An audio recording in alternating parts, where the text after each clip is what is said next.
আসসালামু আলাইকুম। আজকে এনটিআরসিএ এবং এমপিও নিয়ে সকল প্রশ্নোত্তর এটাকে আমি বিভিন্ন পর্বে সাজিয়েছি। তো আজকে পর্বে ১ নিয়ে আলোচনা করব। কেননা অনেক প্রশ্নের উত্তর কিন্তু দেয়ার আছে। তো আসুন সরাসরি আমরা প্রশ্নোত্তর পর্বে চলে যাই। তো আমাদের ১ম যে প্রশ্নটা, এমপিও করতে কি টাকার প্রয়োজন হয়? এটা অনেকেরই মনে প্রশ্ন। আপনি যদি বাহির থেকে বিভিন্ন কম্পিউটারের দোকান থেকে আবেদন করান, সেক্ষেত্রে টাকার পরিমাণ বিভিন্ন হতে পারে। কেউ ৫০০, কেউ ১,০০০, কেউ ১,৫০০ যে যার মতো করে নিতে পারে। এরপরে আবেদন কি নিজে, নিজে করা যায়? এটা অনেকের প্রশ্ন। তো সেক্ষেত্রে আবেদন আপনি চাইলে আপনার সুপারিশকৃত প্রতিষ্ঠান হতে অভিজ্ঞ কাউকে দ্বারা করাতে পারেন। সেটা সবচেয়ে ভালো হয়। আর আপনি যদি নিজে পারেন তাহলে নিজে।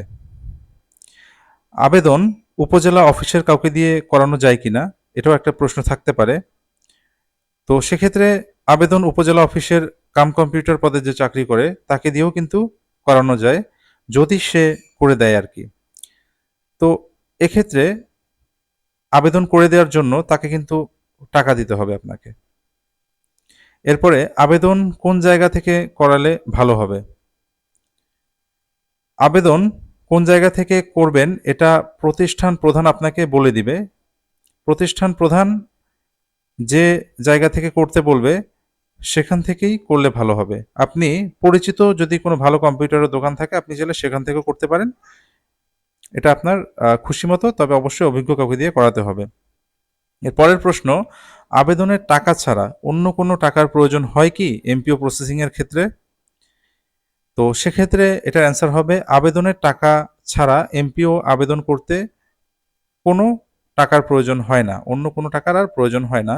এখন আরেকটা প্রশ্ন, প্রতিষ্ঠান প্রধান আপনাকে বলতে পারে এমপিও করানোর জন্য উপজেলা, জেলা, আঞ্চলিক কার্যালয়ে টাকা প্রয়োজন। আপনার কাছ থেকে ১০,০০০, ২০,০০০, ৩০,০০০ টাকা দাবি করতেও পারে। আপনি ১০,০০০, ২০,০০০ বা ৩০,০০০ টাকা দিলে বাকি সবকিছু উনি করে দিবে। এই ধরনের বিভিন্ন কথা হয়তোবা বলতে পারে। অর্থাৎ আপনার এমপিও দ্রুত করিয়ে দিবে সেটাই তিনি বলতে পারেন যদি আপনি এই ধরনের টাকাটা পরিশোধ করেন।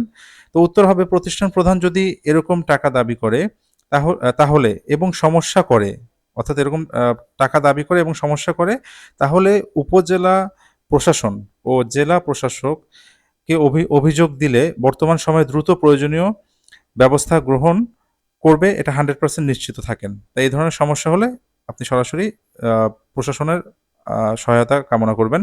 এমপিও আবেদন কখন করতে হয়? স্কুল ও কলেজের ক্ষেত্রে প্রথমে বলি।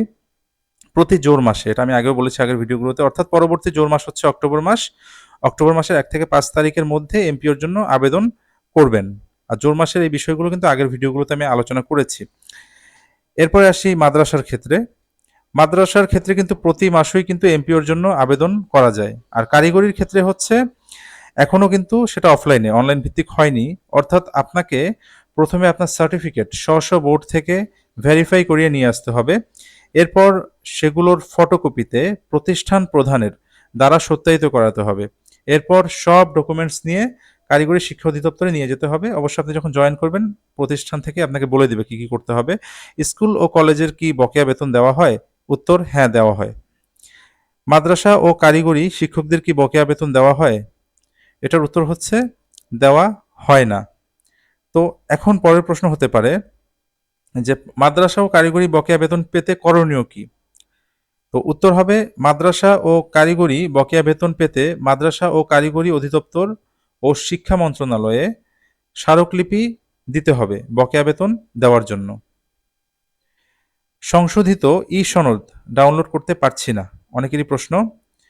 তো সেক্ষেত্রে ই সনদ ডাউনলোড করতে না পারলে, ডাউনলোডের সময় শেষ হয়ে গেলে এনটিআরসিএতে অবশ্যই আপনাকে যোগাযোগ করতে হবে। পরের প্রশ্ন, সংশোধিত ই সনদ ডাউনলোড করেছি, ২ পেজে আসছে, সংশোধন করতে গিয়েছিলাম, সংশোধন হয়নি, ছবি আসেনি ইত্যাদি। এই ধরনের অনেক সমস্যা হচ্ছে। তো এটার অ্যান্সার হচ্ছে এই ধরনের সমস্যা হলে আপনি সরাসরি এনটিআরসিএতে যোগাযোগ করবেন। সবাইকে ধন্যবাদ।